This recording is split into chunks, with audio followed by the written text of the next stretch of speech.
reliving the best moments in our area athletes' lives. This is Championship Reflections.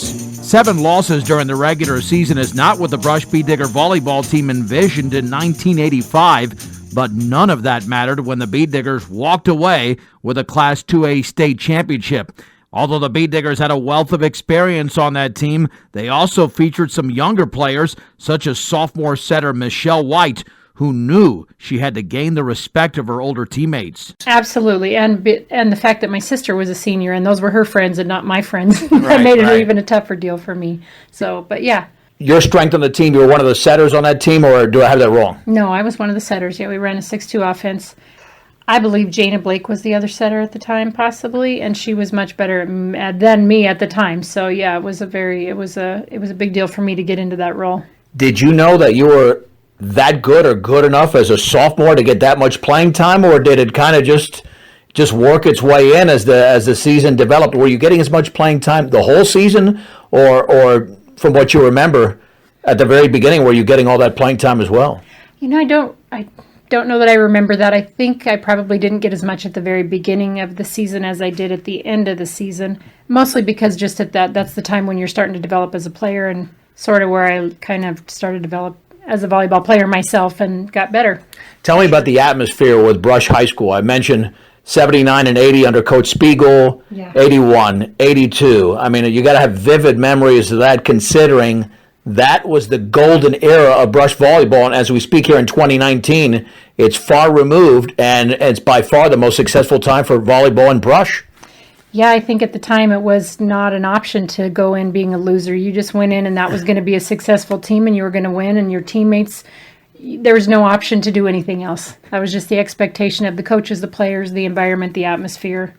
That was just the way it was. How were the practices at that time? Pretty competitive?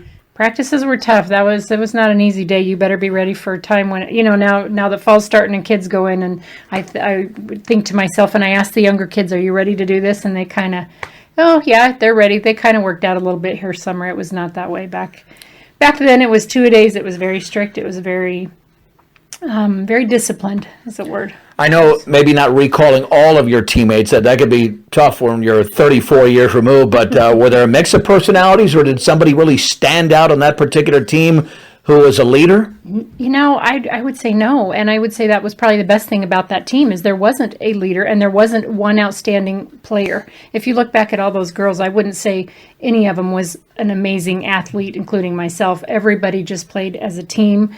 Liz, our coach, was very good at telling you what your team role was, and everybody did their job, and she found the best place, and everybody just find their fit, like a puzzle fits, and it wasn't one outstanding player or any one person. Well, part of having a great team is obviously having confidence in your head coach in her 5th of 6 years at Brush High School.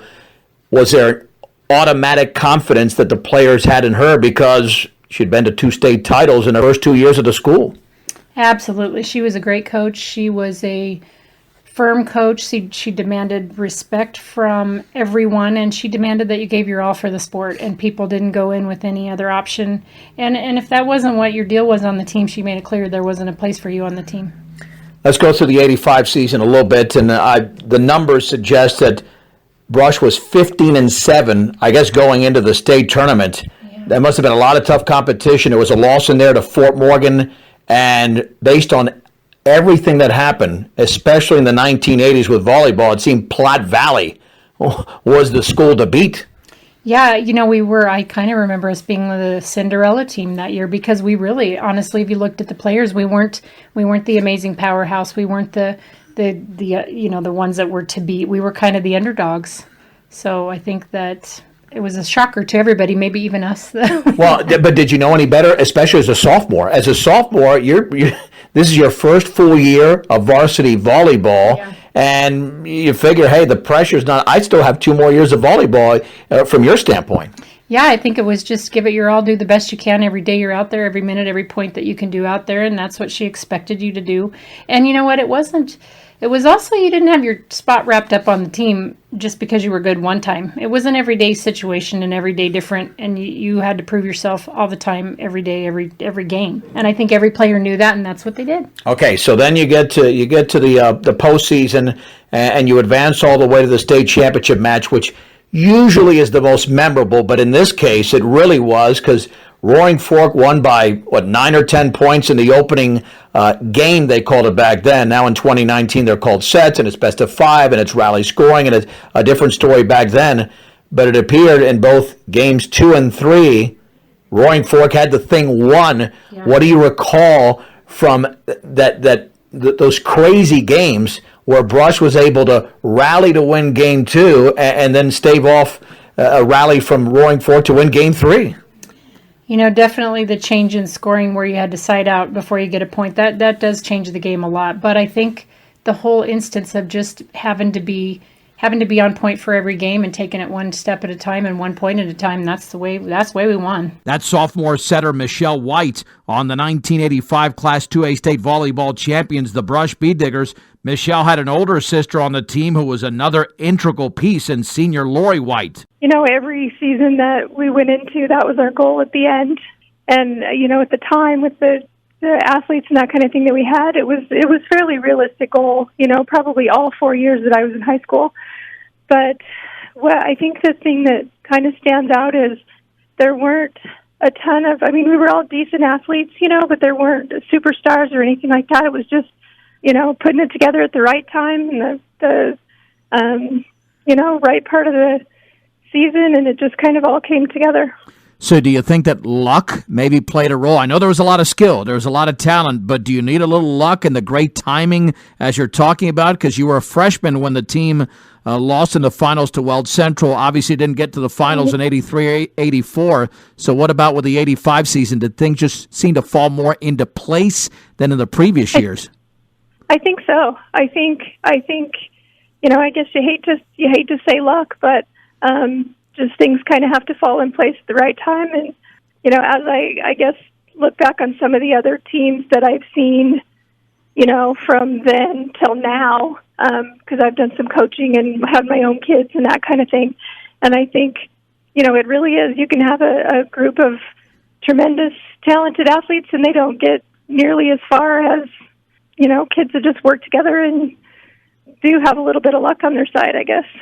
How much was the family version that important, the family-oriented aspect of having your sister there, because she's a sophomore, but she's a setter, and you're a big hitter. So right. I'm sure by the time you got to high school, there was plenty of practice just between the two of you alone.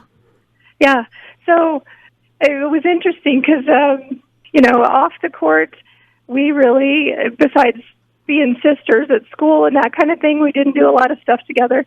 But when we were on the court, it was, you know, we were just all part of a team, and it kind of all of us were families. You know, some of the other girls had, you know, younger siblings, and we'd all gone to school together forever and that kind of thing. So it was fairly easy to go home at night and not, you know, not always take it home with us. We kind of were done with it when we walked off the court. How competitive was that season, since the team lost 7 matches, which is unusual for a state championship team, but that just might be emblematic of the opponents that you faced? Yeah, I think so. It was always a tough league. You know, I can't even tell you the teams that were in the tournament, I guess, but, you know, it was always tough. And I think I was talking with my mom a little bit about the actual, you know, final match at the state tournament that I don't remember a ton about, but wasn't really looking too great for us to come out on the winning side. So yeah, I think we always had really strong, you know, our league was always really strong, and we always had to battle. And so yeah, it was tough. How competitive were the practices, knowing that if you get better at practice, you're going to be better at those big matches? Was there a lot of competition going on, or just basically Coach Bitzer working you to as perfect as the team could be? Yeah, I think she worked as hard, but I think we had some fun also. You know, I don't ever remember going home and going, man, I hated practice because it was just too hard. But yeah, she definitely made us work. and it was competitive. There was a lot of kids that want to play on those starting positions and that kind of thing. So yeah, everybody worked hard to get their job done. What about you and Cristi Wolever there, the two seniors? You're the big hitters, so not that there has to be a friendly competition, but you're going back and forth in some of these matches. What about the relationship there, knowing that if you two did not have big matches, especially at the state tournament, it was not going to get done? Yeah, I think so. And I think, back then we kind of came from the same part of we rode together to school, all throughout our high school. And, that group of us kind of hung out together. So, it was more, I guess, pushing each other in a competitive way. And, I don't know if that really answers your question. No, that absolutely. Did Coach Bitzer ever talk about that, by the way, making sure, hey, we got to have camaraderie away from the volleyball court, or is that something you and your classmates and your teammates took upon themselves because that plays into the mental side and kind of the social side of volleyball, too, of sports? Yeah. Oh, definitely. And you know what? I think remembering what I can remember about Coach Bitzer, she was always a lot of fun. She could always make you laugh, even when she was working your tail off. So definitely pushed us, both ways. But we had a lot of fun, too. Did it surprise you and your teammates that with 7 losses, even though the schedule was tough, that you won the state tournament? Or were those 7 losses completely forgotten about since everybody's 0-0 once you get to the state tournament and maybe you kind of expected to win? Yeah, I don't know that we ever, I don't know if expected to win would be the way to put it. I mean, that was obviously always your goal, but kind of surprising, but kind of, after it's done and over with, you're like, oh yeah, we were that great team and we knew we'd come back and win. And, but I don't know if at the time, I don't know. You just do what you do, I guess. That's senior Lori White on the 1985 Class 2A state volleyball champions, the Brush Beetdiggers. Now, in order to win a state championship, and more specifically, a championship match, certain players have to come up big, and that's exactly what senior Cristi Wolever did with 11 blocks in a title match against Roaring Fork. Wolever reflects on playing for head coach Liz Bitzer. So I think the biggest thing I remember is that if you wanted to play for Liz Bitzer, you better be serious. And when you go to practice, you better practice hard. And so I think that was the time when they would cut girls. So you went into practice, every practice, working as hard as you could. And she expected that from you. I guess that's what I remember, is knowing that if I wanted to play volleyball for her, that I would have to give it my best and work hard. Like, there was not a time for getting your feelings hurt or not pushing yourself. Like, she wasn't there to babysit us. She was there to make us better volleyball players. So, Cristi, how much did you have to work in the off season? How much preparation did you have in the off season just to get ready, or when volleyball season came, that's when you got your volleyball time? And I'm not necessarily talking about against opposing teams. Yeah, there was no prep. Like, we didn't have club, and we played some summer league basketball, but we didn't play summer league volleyball. So I think it was more just getting in, staying in shape. I grew up on a farm, so that wasn't a problem. But yeah, there was no off season. Okay, you finished the 84 season. You start the 85 season. Could you gauge at that point how much better you got as a player individually, and even how much better the team got? Yeah, I mean, I think there was a group of us, the seniors, that I remember the most, that I think Lori was one that had played varsity, and I don't think the rest of us played. I mean, I think we would sub in a little bit, but I don't think we played a whole lot. And again, when you knew when you were going into the season, if you wanted to play for Liz Bitzer, you went in and played. Like, you went in and practiced hard. And I remember standing at the net with a chair, hitting ball after ball after ball at us. I mean, and until we rolled, that's when we used to do the rolls and go get the ball. And I mean, till everybody could do it. I mean, it wasn't a matter of, I'm going to work. She worked us till we were tired. I mean, we worked it till we got it. But every player had to do virtually the same thing. It wasn't a skill set with certain players depending upon your height and your level of ability? That was defense. So obviously on offense, yeah. I mean, I was a middle blocker, so she worked on that a lot with me. I mean, a lot. She taught me a lot as far as a middle blocker and hitting out of the middle. So yeah. All right, you had a young coach. So what about that? And it's a different relationship when you've got a young coach with players that are not that much younger than the coach. What about that particular relationship? Was that something that just flowed, or was there an adjustment level at all based on, it was her 5th year. It was Coach Bitzer's 5th year, so she had some level of experience at the high school. This was the 3rd team she would take to the state championship. Was it more about developing the relationship with the coach, or maybe the chemistry with the players on and off the court with your teammates? Sure, I think it was both. She had us. I remember we went to her house a couple times for a team dinner. So I do remember she did that. And I think there was definitely a level of respect because, she had a reputation of being a good coach. So we went in there and worked hard. And I think as a team, we kind of came together, and I think there was definitely some competition because you were all fighting against each other for positions. So, but she kept us working hard. I don't remember having time to really pay attention to what other people were doing because, I just think she was good. She was good. Cristi, did that make the team that much better going into the season, throughout the season, considering you had to fight to make the roster, and then you had to fight to stay in that starting lineup and get as many points on the court as you could? Absolutely. Yeah. You bet.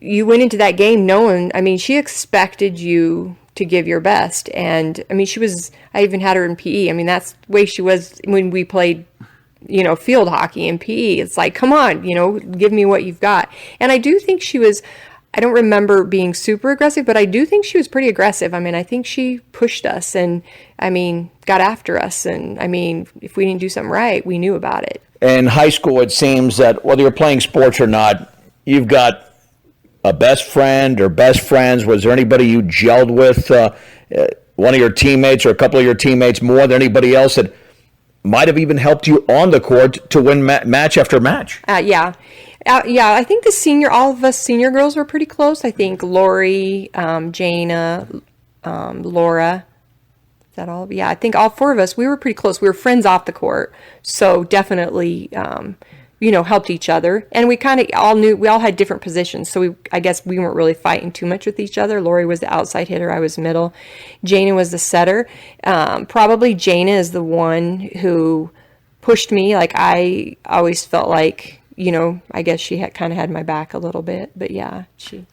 Your players, did they have a routine before games? Was there a certain routine or something that got you fired up match after match? Because that season, Cristi, the schedule was tough. Brush lost 7 matches. You had a lot of competition, so you didn't need motivation in terms of who you were playing, but I'm sure there's a certain rhythm that the players develop match after match to get them ready for those matches, whether you win or lose them.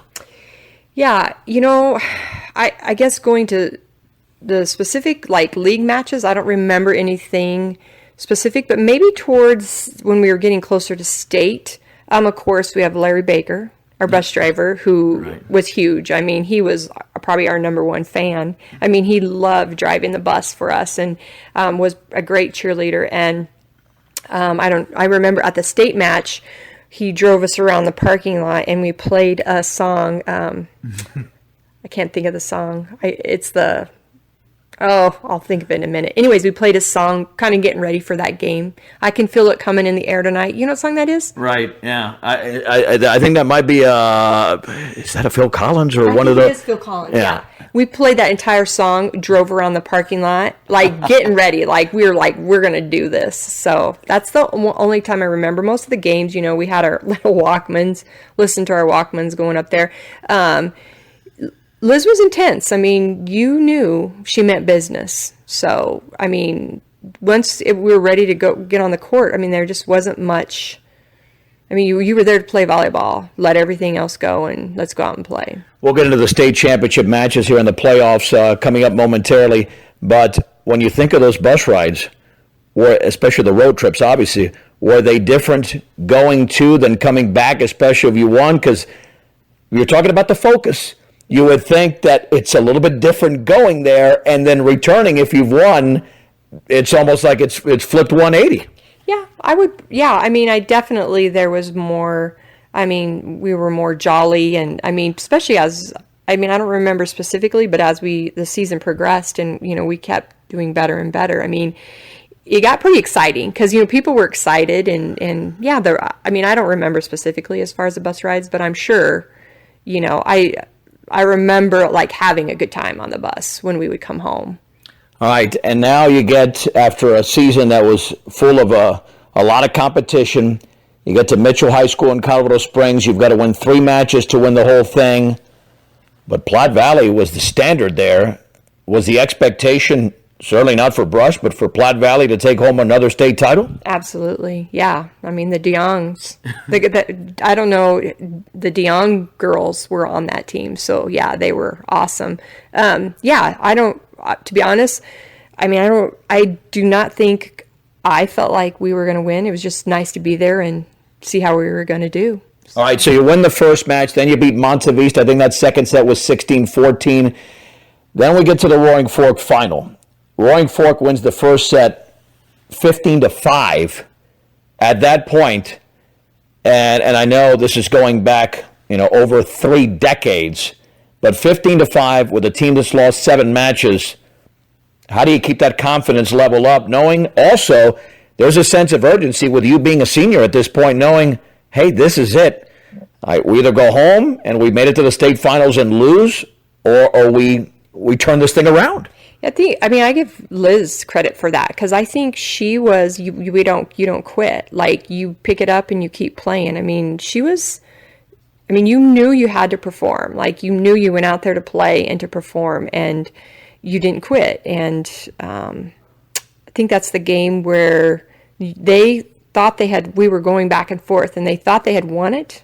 Is that the match that they thought they'd won it? That was the second set after Roaring Fork won 15-5, and they had match point and apparently went over the net. Yeah, so I remember that. That's like, I thought that was the last game, the last one, but I remember that vividly because I think they ran the net.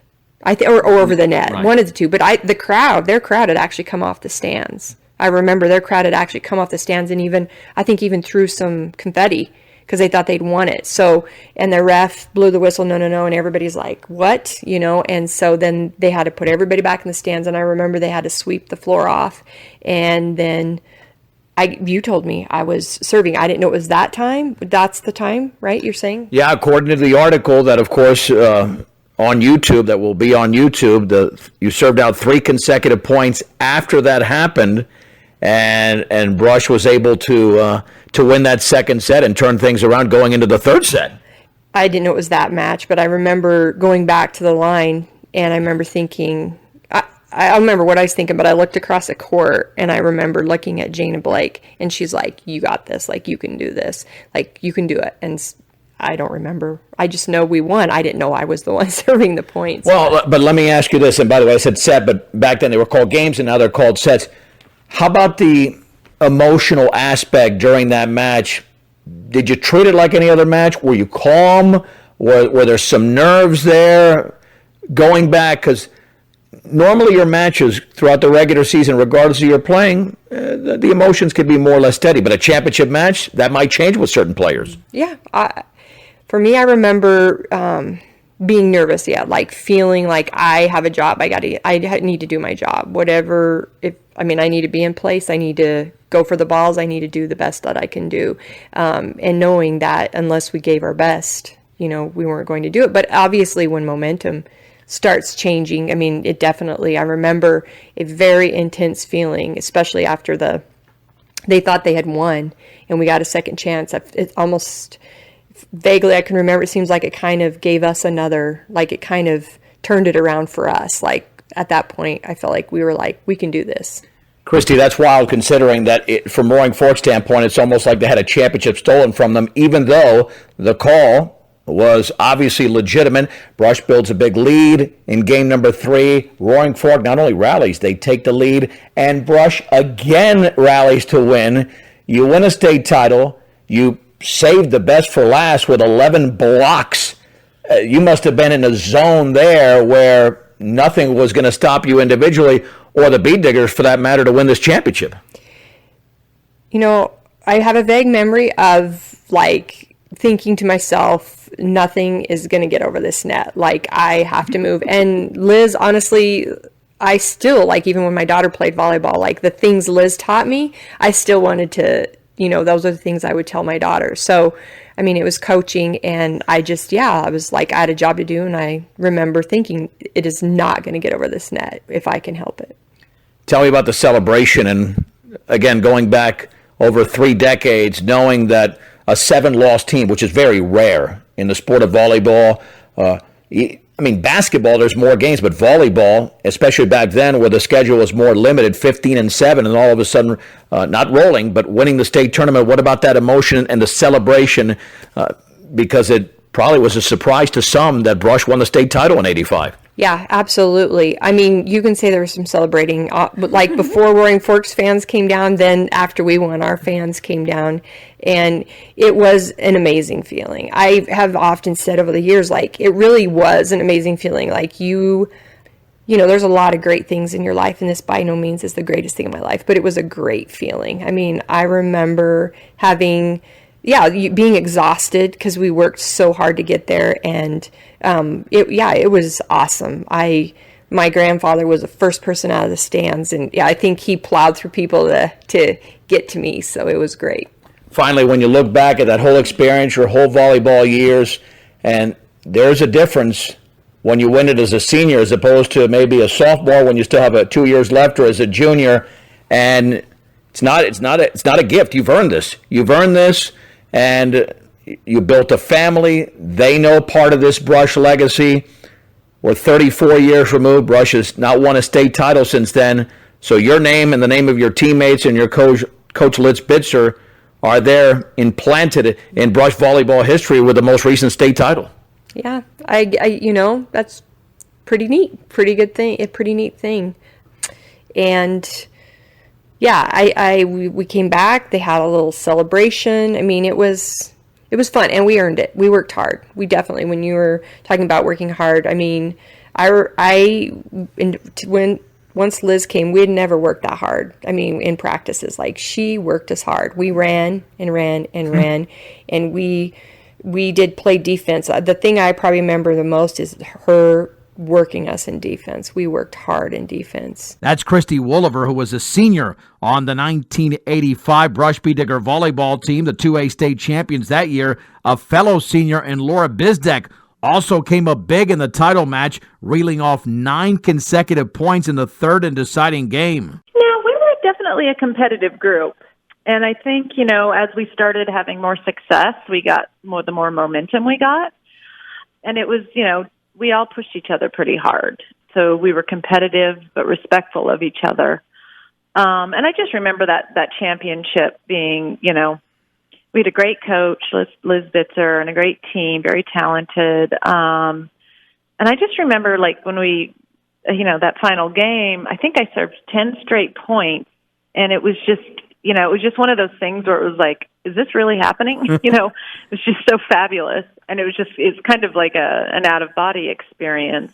But yeah, I think, we knew how focused the coach was, and, we all had that focus. I mean, starting with 2-a-days in the summer and, going through the fall, and, it was just a really kind of magical time with a lot of hard work. Yeah, how grueling was it then? If you have that much practice, you mentioned the 2-a-days, but I guess obviously it was worth it, but you had to put in a heck of a lot of work in order to get it done.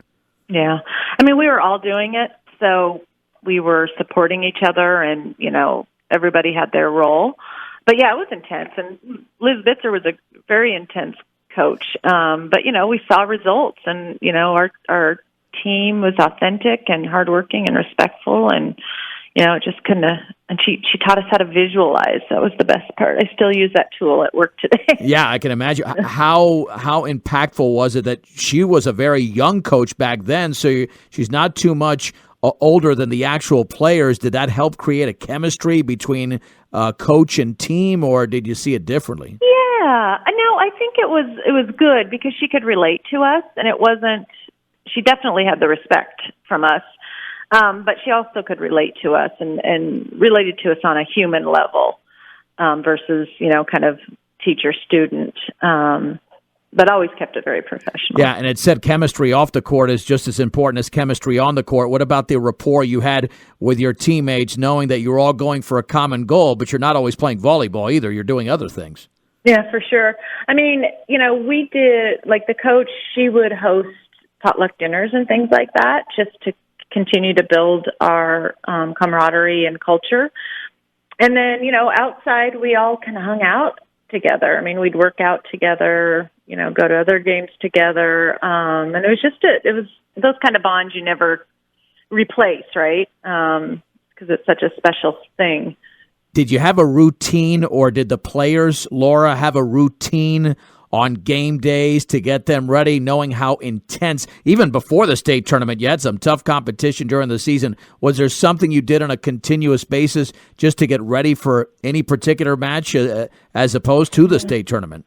I mean, we did a team-based exercise on visualization, which I think back then was kind of a new thing for sports, but it really helped get us focused. And kind of in that mindset. And then we'd always get, I can't remember what we'd listen to, but I think it was, what were we listening to? Prince's Purple Rain. Right, yeah. I can't remember, but always music was always involved in getting us psyched up. How much of an influence Sure. was your older sister, considering that she won a state championship at Brush High School, too? So you had something to go on there, knowing what it took just within the family in order to produce that type of success.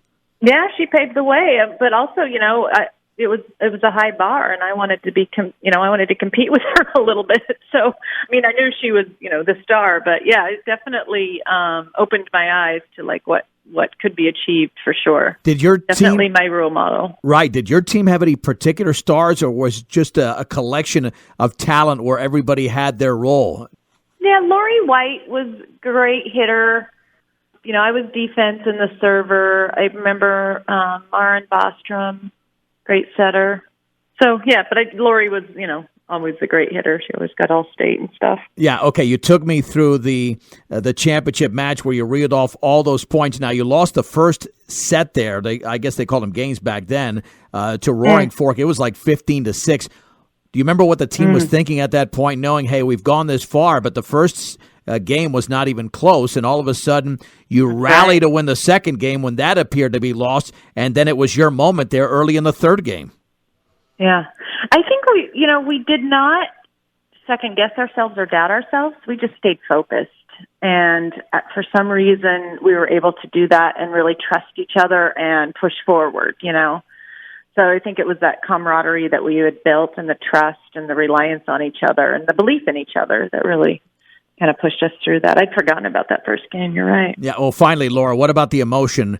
Once you win the whole thing in Colorado Springs, you've rallied to win. It's a state championship, and now there's two sisters in the family with state championships. What about all that? Yeah, no, that was like one of the best moments in my life. It was such a privilege to play with, my teammates and in that realm, and also, give homage to my sister and, her team that won. It was just really special, It's kind of the magic stuff that doesn't happen all the time, but can always remember it. So I feel very privileged to be part of it. That's senior Laura Bzdek on the 1985 Class 2A state volleyball champions, the Brush Beetdiggers. Now, this was the third state volleyball championship at Brush High School, but the first for head coach Liz Bitzer. That type of job was very difficult to get back then. I mean, as far as getting, a teaching and a coaching position. And so when it opened up in the middle of the year, it gave me a great opportunity to get that job. And after I took it, I remember a couple colleagues saying to me that they thought I was crazy for stepping into a program that had just won back-to-back state championships. So, that was kind of where it was at. And I loved to coach and obviously, was hoping that we could continue to do well. But I was more concerned with just trying to get the job. So how was that first year? Was it grueling mentally, or do you remember during the regular season in 81 knowing that obviously you wanted to teach fundamentals and techniques and keep these players sharp, but just to get back to the state title match was not going to be that easy, considering that Brush had a big target on their back? Yeah, they did, and I think they had graduated some pretty strong players in that last state championship team. And for me, once I kind of stepped into the position and realized what I had done, it was a little nerve-wracking, to be honest. Because then you do kind of feel the pressure to try and continue on the tradition that's already been established there. And so it was a challenge, that's for sure. And we did work on fundamentals, but the program had already had a very strong base when I took over. So that was fortunate for me. All right, you get to the finals in year one and in year two. Brush loses both of those. Don't go back to the state finals for another 3 years, but you're finally there in '85 again for the third time in 5 years. What about the progression through that system, knowing that hey, you can't get there every year, but eventually you did get back, and this time in '85 you won a state title? Yeah, I mean, traditionally, each year, and as I think there were very strong teams that we would have to get through to get, to reach those goals. And so, each year I kind of always felt like we were a little more on the small side than some of the opponents that we were playing, and thought we did well with that, despite the fact that we were a little bit smaller in some positions than some of the teams we had played. But we just, kept chipping away at it. And this group that won state that year, I got to give them credit. Like when they were young, I can't remember, it was either freshman or sophomore years, but they said that. They said, when we're seniors, we're going to win state. And sure enough, they got it done. So, could you tell when you took over these teams, Liz, from year after year, that they had been playing volleyball for a while? In other words, I mean, obviously you don't start in high school, but there was a lot of chemistry that maybe didn't have to develop as much in high school because it might have developed in their younger years. Well, yeah, and I think that it's always an advantage when there's a strong culture already in place. I mean, and that's what I inherited. I stepped in where volleyball was a very popular sport there at Brush, and the kids loved playing it. And so, for me, that made my job that much easier. So you have a lot of the talent there, but as you alluded to, you had some smaller teams. So how do you strategize, or what did you do necessarily to strategize against those teams that were bigger, knowing that you already had a height disadvantage, but had enough talent to win? Well, we tried to be, and I think we tried to be a good ball control team. So if we could pass well and play good defense, and then we were athletic at the net. We were just small. I always felt like we had players that jumped well and hit the ball well. We were just a little bit smaller. So, the ball control was important because that was going to allow us to take advantage of what we had at the net. Well, sometimes practice can be a precursor to what happens in the actual matches. Could you simulate? I mean, you could simulate drills in practice, but could you simulate those exact drills, even though you were a smaller team, going up against yourselves in practice, or was it a little bit different once you got to the games because obviously the competition just height-wise was a little bit taller? Yeah, it was different. I mean, we had to make adjustments on that, and practice-wise, it never would turn out exactly like what you would come up against. And the thing that these girls had a very good competitive nature in them, and I was too. So I think you put all of that together, and it was kind of a will to win attitude and approach to the game, and just continuing to fight and get after it. And like I said, there was a strong tradition that these girls wanted to carry on. Let's talk about the '85 season more in depth, Liz, because you might have had stronger teams. You probably did have stronger teams, at least record-wise there in '81 and '82. You had quite a few regular season losses in '85. So was this a little bit of the unexpected, or did you see that even though your team was losing some matches, it wasn't mainly due to ineptitude? You just faced some strong competition during the season. We did play some strong competition, and if I remember right, we had a time in there when some matches just kind of got away from us in the season, and that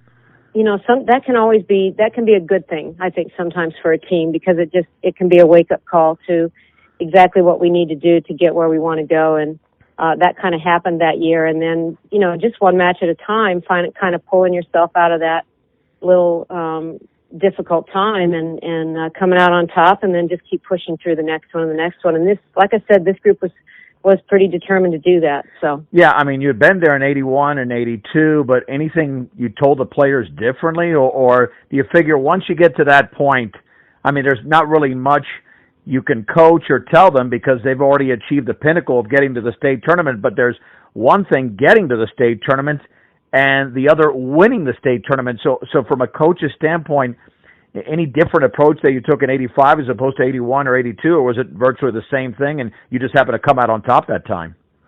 yeah, I don't think it was really, I can't really remember, but I don't think it was much different of an approach, other than every team is a little bit different because of the personalities and the different skill sets that you have to work with, and so trying to adjust that to help those girls to be as successful as they can with what you have. But outside of that, I think that the blueprint overall and going after it was pretty much the same. So, do you think you were feeling it more from, I don't want to say pressure, but you had known, as we mentioned, when you took over the job, that the team won back-to-back state titles. You as the head coach are there for the third time in 5 years. The players change from year to year. Some obviously stay the same, but how much were you thinking in the back of your mind, boy, I want to win the state title just as a head coach, or did that thought really didn't cross your mind because you didn't want to apply that much pressure, certainly to yourself as the head coach? well, that's hopefully always on your mind because that was our goal. Right, and so, right.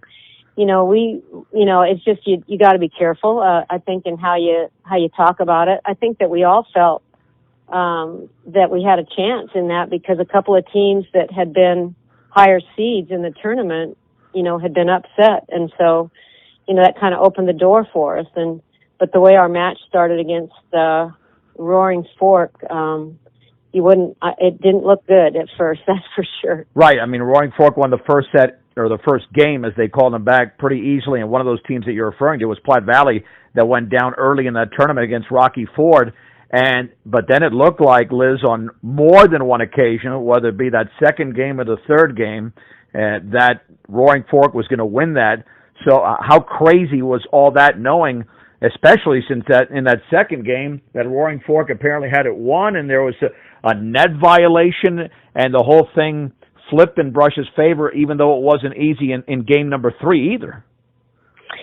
Yeah, it was. That had to have been like that. You can't have your back, I think, any further against the wall than we were in that match. So I can't even remember how far down we were in the second set when they made a call, and I thought it was against us, and I thought that had given the match. It was match point for Roaring Fork, and I thought at that point we'd lost it. And when they finally made the actual call, it went in our favor and gave us a chance. And I think that kind of stunned Roaring Fork, and the girls just jumped on it. They took great advantage of another opportunity, and they just kind of ran with it, including going into the third set.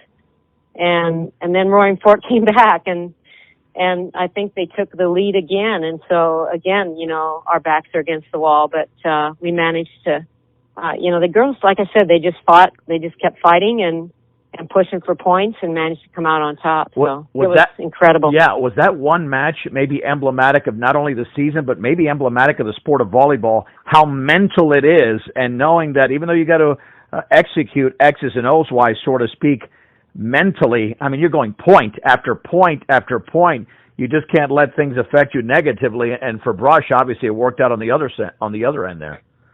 Yeah, that match just shows you just how much of a momentum game that volleyball is. I mean, the momentum swings so much in different matches, and you're just guaranteed that almost any match you play, that at some point your opponent, the momentum's going to swing in their favor, and then you just got to get your team to figure out how to respond to that in a way to switch it back and as quickly as possible, so that they don't run as many points off on you and get you in a hole. So it is definitely a big part of the game. And you had so many fantastic players over the 6 seasons that you coached Brush with that particular team. Talk about some of the personalities there. And you had Michelle White, who was a sophomore, Lori White. Cristi Wolever had 11 blocks, I believe, in that whole championship match. It was a bevy of talent that you certainly had in the prior years, but obviously in '85 it paid off. It did, and one of the great things about that team is it really was a team effort. I mean, there was a lot of people at different times that were able to come through for us to score points when we needed them, or whether it was from the service line, or whether it was a great set or a kill or a stuff block. It was just, they really did complement each other well in that season. And, you know, like I said, it was a well-rounded effort from that group that year. So finally, when you look back at that era, it was a span of, 6 championship appearances from 79 through your final year in 86. And Brush has not been back to a state championship, hasn't come close, unfortunately, since 1986. So as we speak here, it's been 33 years. How do you look back at that and the culture of Brush volleyball, and knowing the amount of dominance and consistency they established there in the 1980s? Well, when I think back on that, I mean, it's pretty incredible, but I was just really blessed to take over a program where that had already the foundation had been built, and these kids wanted to be a part of that or to continue that. And so that was just really, like I said, a blessing for me to be able to be a part of that program. That's Liz Bitzer, the head coach of the Class 2A state volleyball champions in 1985, the Brush Beetdiggers. The Beetdiggers won the title first, defeating Manitou Springs 15-8, 15-11, taking out Monte Vista 15-11 and 16-14, and then a thrilling 3-game victory over Roaring Fork, dropping the opening set 15-5, but then winning the final two 17-15, 15-13, thanks to all of the players who participated on this edition of Championship Reflections: Michelle White, Lori White, Cristi Wolever, and Laura Bzdek. Other players on this championship squad from 1985 include Bridget Lee, Jana Blake, Teresa Foltz, Christy Mason, Tracy Likely, Gina Lee, Lynn Tormolin, and Ann Hutchison. And, of course, the head coach of the Brush Beetdiggers, Liz Bitzer. On the 1985 Class 2A state volleyball champions, the Brush Beetdiggers, on this edition of Championship Reflections.